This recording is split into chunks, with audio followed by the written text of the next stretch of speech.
Hello students, welcome back to your channel. आज video में बात करने वाले हैं फॉर्मेट ऑफ जर्नल एंट्रीज। याद रखिएगा, अकाउंट्स में आप जो भी न्यूमेरिकल चैप्टर्स करेंगे उसमें सबसे पहले आपको फॉर्मेट पे फोकस करना होगा कि हर न्यूमेरिकल क्वेश्चन का फॉर्मेट आपका बिल्कुल अलग होता है। तो फॉर्मेट अगर आपने सही बनाया तो उसके आपको अलग से मार्क्स मिलते हैं, और फॉर्मेट अगर आपने गलत बनाया तो उसमें आपको 0 मार्क्स भी मिलते हैं। तो कोशिश करिएगा कि जो भी न्यूमेरिकल चैप्टर आप पढ़ने वाले हैं सबसे पहले उसका फॉर्मेट सेपरेटली याद कर लीजिए। आज मैं आपको बताऊंगा कि जर्नल एंट्री का फॉर्मेट क्या होता है, प्लस इस वीडियो में लास्ट में कुछ इंपॉर्टेंट मैं आपको इन्फॉर्मेशन दूंगा, इंपॉर्टेंट टर्म्स बताऊंगा जो आपको न्यूमेरिकल क्वेश्चंस करने में बहुत ज़्यादा हेल्प करेंगे। सबसे पहले बात कर लेते हैं कि जर्नल एंट्री का फॉर्मेट क्या होता है और इसमें कितने कॉलम्स बनते हैं और उसकी हेडिंग क्या होती है। सबसे पहले रखिएगा, जर्नल एंट्री के फॉर्मेट में आपके मेन 5 कॉलम होते हैं। आप कोई भी क्वेश्चन करेंगे जर्नल एंट्री का, उसमें से 5 कॉलम ही आपको प्रिपेयर करने हैं। पहला कॉलम होता है डेट का, दूसरा कॉलम होता है पर्टिकुलर, तीसरा कॉलम होता है एलएफ, एलएफ का मतलब होता है लेजर फोलियो। फिर अमाउंट के 2 कॉलम होते हैं, एक डेबिट और एक क्रेडिट। याद रखिएगा, डेट का आपका बहुत छोटा सा कॉलम होगा, इसमें आपको जो भी क्वेश्चन में ईयर दिया होगा, मंथ दी होगी या ट्रांजेक्शन्स की डेट गिवन होगी उसे आपको रिकॉर्ड करना होगा। पर्टिकुलर में देखिए, आपको स्पेसिफिकली मेंशन करना होता है कि कौन सा अकाउंट आपका डेबिट हो रहा है और कौन सा अकाउंट आपका क्रेडिट हो रहा है। हर ट्रांजैक्शन में डिफरेंट अकाउंट्स आपके डेबिट होंगे और डिफरेंट अकाउंट्स आपके क्रेडिट होंगे। फिर नेक्स्ट कॉलम होता है आपका लेजर फोलियो। लेजर फोलियो को याद रखिएगा, आपको क्वेश्चंस में कोई यूज़ नहीं करना है, मगर प्रैक्टिकली इसका यूज़ ये होता है कि जनरल एंट्री के बाद हम लोग को लेजर्स प्रिपेयर करने होते हैं। तो जब आप लेजर प्रिपेयर करेंगे तो लेजर के किस पेज में उस एंट्री का अकाउंट आप रिकॉर्ड कर रहे हैं उस पेज नंबर को हम लोग को यहाँ पे लिखना होता है, ताकि पहले तो ये चेक हो जाए कि जितनी भी एंट्रीज हैं उसके लेजर आपने प्रिपेयर किए हैं, प्लस लेजर का और इसका बैलेंस भी आप टैली करने के लिए लेजर फोलियो का यूज़ करते हैं। मगर आपको न्यूमेरिकल क्वेश्चन जब आप कॉपी में करेंगे तो सिर्फ आपको लेजर फोलियो का कॉलम बनाना है, उसमें कुछ रिकॉर्ड नहीं करना है। और यहाँ पे याद रखिएगा, अमाउंट के आपके 2 कॉलम होते हैं, क्योंकि जितनी भी आप एंट्रीज करेंगे उसके 2 इफेक्ट होंगे, एक डेबिट और एक क्रेडिट। डेबिट वाला अमाउंट इस कॉलम में आएगा और क्रेडिट वाला अमाउंट इस कॉलम में आएगा। तो ये देखिए, मेन आपके 5 कॉलम होते हैं और सबसे इंपॉर्टेंट यहाँ पे ये पर्टिकुलर है, क्योंकि आपको यहाँ पे लिखना पड़ेगा कि पहले तो कौन सा अकाउंट डेबिट है और कौन सा अकाउंट क्रेडिट है। अगर आपने गलत अकाउंट को डेबिट कर दिया या गलत अकाउंट को क्रेडिट कर दिया तो आपको इस पूरी एंट्री में मिलेंगे 0। तो आपको मेन इस पर्टिकुलर कॉलम पे फोकस करना है कि जो भी आप अकाउंट को डेबिट में रिकॉर्ड कर रहे हैं या क्रेडिट में, वो बिल्कुल सही होना चाहिए। अब मैंने एक छोटा सा एग्जाम्पल से मैं आपको समझाऊंगा कि यहाँ पे एक्चुअली में आप रिकॉर्ड कैसे करते हैं। बाकी डिटेल्स में आपको मैं नेक्स्ट वीडियो में बताऊंगा जब हम लोग न्यूमेरिकल क्वेश्चन स्टार्ट करेंगे। सबसे पहले मैंने यहाँ पे एग्जाम्पल लिया है कि 2010 देखिए एक ईयर है जिसकी आप एंट्रीज कर रहे हैं, उसके साथ में उस ट्रांजैक्शन की जो भी डेट क्वेश्चन में आपको गिवन होगी आपको उसको रिकॉर्ड करते चलना होगा। यहाँ मैंने 1 अप्रैल लिया है कि 1 अप्रैल को एक ट्रांजैक्शन है जिसकी एंट्री हम लोग कर रहे हैं। सबसे इंपॉर्टेंट कॉलम होता है आपका पर्टिकुलर, क्योंकि यहाँ पे आपको लिखना होता है कि कौन सा अकाउंट एक्चुअली में डेबिट हो रहा है और कौन सा अकाउंट एक्चुअली में क्रेडिट हो रहा है। और यहाँ मैं आपको बताऊंगा कि डेबिट और क्रेडिट आप एक्चुअली में लिखेंगे कैसे। तो याद रखिएगा, यहाँ पे मैंने लिया है कि परचेज अकाउंट डेबिट हो रहा है। यहाँ पे जो भी चीज़ आप लिखेंगे, परचेज हो सकता है, कैश हो सकता है, मशीनरी हो सकती है, बिल्डिंग हो सकती है, उसके आगे आपको अकाउंट लिखना पड़ेगा। फुल फॉर्म आप नहीं लिखेंगे, आप सिर्फ ए स्लैश करके सी लिखेंगे, थोड़ी सी स्पेस देके इस मार्जिन के जस्ट बगल में आप लिखते हैं डेबिट। ये पूरा एक लाइन में आपका होगा। जितनी भी आप एंट्रीज करेंगे उसका ये चेंज होता रहेगा। परचेज की जगह कैश आ सकता है, मशीनरी आ सकती है, वो डिपेंड करता है कि उस ट्रांजैक्शन में रूल के बेसिस पे क्या चीज़ डेबिट हो रही है और क्या चीज़ क्रेडिट होगी। मगर आपको ये अकाउंट और ये डेबिट हर एंट्री में लिखना होगा। फिर क्रेडिट के लिए देखिए, यहाँ थोड़ी सी आप स्पेस देंगे, मार्जिन से 2 आपको लगाना पड़ता है, क्रेडिट मतलब ही होता है 2। फिर देखिए उसके आगे कैश और यहाँ पे अकाउंट। यहाँ पे आपको अलग से CR करके क्रेडिट नहीं लिखना होता है। ये जो आपने नीचे 2 के साथ लिखा है वो अपने आप ऑटोमेटिकली एग्जामिनर समझ जाएगा कि वो क्रेडिट ट्रांजैक्शन है। तो यहाँ परचेज अकाउंट डेबिट हो रहा है और कैश अकाउंट क्या हो रहा है, क्रेडिट। इसमें ये दो चीजें देखिए हर एंट्री में बदलती रहेंगी। तो आपको यहाँ पे क्रेडिट में 2 लिखना है, ये अकाउंट जोड़ना है, डेबिट में अकाउंट लिखना और डेबिट जोड़ना है। बाकी याद रखिएगा, ये आपका जब मैं नेक्स्ट वीडियो से आपको न्यूमेरिकल क्वेश्चंस कराऊंगा तो वहां मैं आपको बताऊंगा कि ये परचेज और कैश कैसे चेंज होगा। ये डिपेंड करता है पर्टिकुलर ट्रांजेक्शन पे और कौन सा रूल या कौन सा अकाउंट वहां पे आप अप्लाई करेंगे। बस यहाँ पे ये सीखिए कि इसको आप लिखते कैसे हैं, ताकि नेक्स्ट वीडियो में जब आपको कराऊं तो आपको ये कंफ्यूजन ना हो कि पर्टिकुलर कॉलम में कौन सी चीज डेबिट होनी है और कौन सी चीज क्रेडिट। उसका लिखने का प्रोसीजर आपको पता होना चाहिए। इसके साथ में आपको ये ब्रैकेट में एक नरेशन लिखना होता है हर एंट्री में। इसके आपके मार्क्स मिलते तो नहीं है, मगर आपने किसी भी एंट्री में नरेशन गायब कर दिया, खा गए, तो उसके मार्क्स आपके कट जाते हैं। देखिए नरेशन का मीन्स होता है कि जो भी ट्रांजैक्शन क्वेश्चन में आपको गिवन है वो आप यहाँ पे वर्किंग में उसको अपने वर्ड्स में रिकॉर्ड कर देंगे।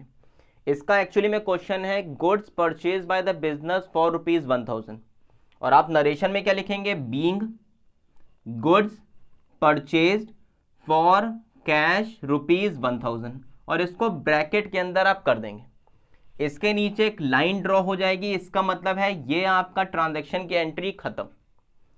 एलएफ में आपको कुछ नहीं लिखना है, आपको ब्लैंक छोड़ देना है।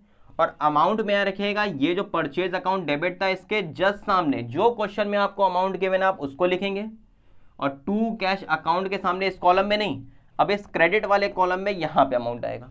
तो एक अमाउंट आपका यहां पे आता है, एक अमाउंट आपका यहां पे आएगा। दो टर्म्स होते तो दो अमाउंट यहां पे, दो अमाउंट यहां पे आते। और आप ये चेक करिएगा कि उस जर्नल एंट्री में जो डेबिट में आ रहा है उतना ही टोटल आपका क्रेडिट में आना चाहिए। यहां पे 1000 रुपए है तो मैं वही 1000 रुपए यहां लिखूंगा, यहां 2000 रुपए है तो वही 2000 आप यहां लिखेंगे। ये हमेशा आपका दोनों क्या होना चाहिए, उस एंट्री का मैच करना चाहिए। और आप देखेंगे ये पूरे पहले ट्रांजैक्शन की एंट्री खत्म।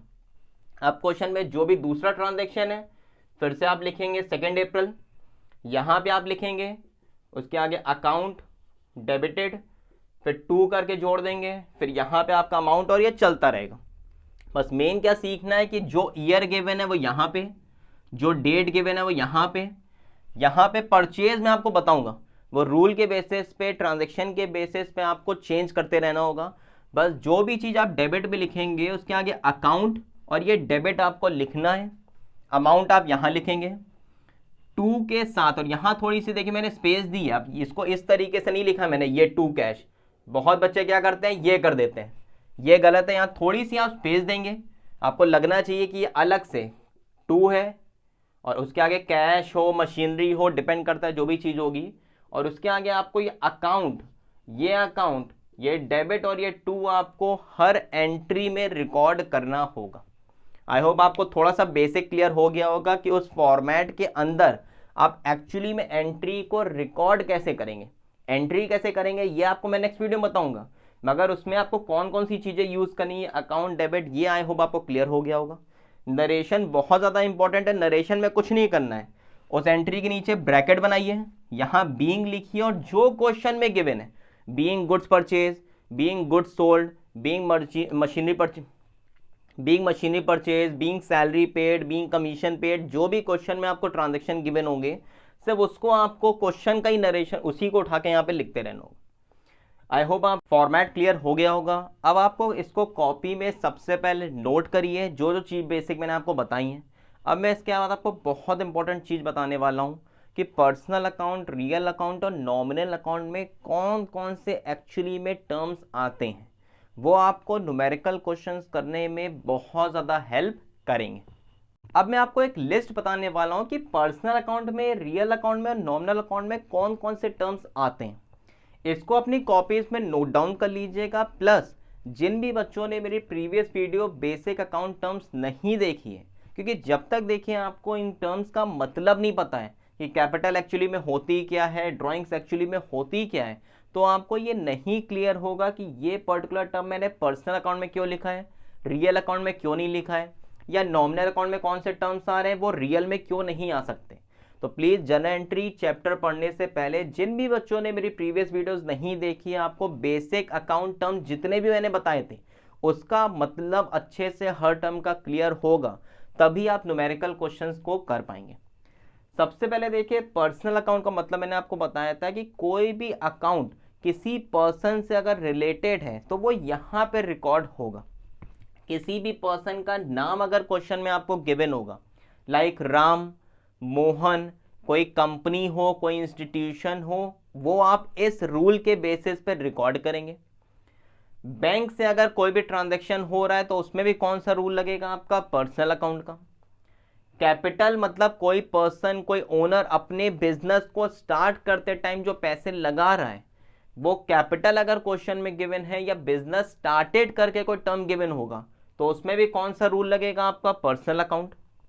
ड्राइंग्स में भी कौन सा रूल लगता है? Personal account. ड्राइंग्स मींस होता है कि ओनर अपने बिजनेस से पर्सनल यूज के लिए कुछ पैसे विड्रॉ कर रहे हैं। तो यहां पे आप देखेंगे सब में पर्सन से, ओनर से रिलेटेड ट्रांजेक्शन है। आउटस्टैंडिंग अगर आपको किसी भी ट्रांजैक्शन के आगे लग जाएगा, प्रीपेड लग जाएगा, या डेटर्स या क्रेडिटर्स क्वेश्चन में गिवन हो। डेटर्स और क्रेडिटर्स कौन होते हैं? जो क्रेडिट पे सामान या तो खरीदते हैं या बेचते हैं।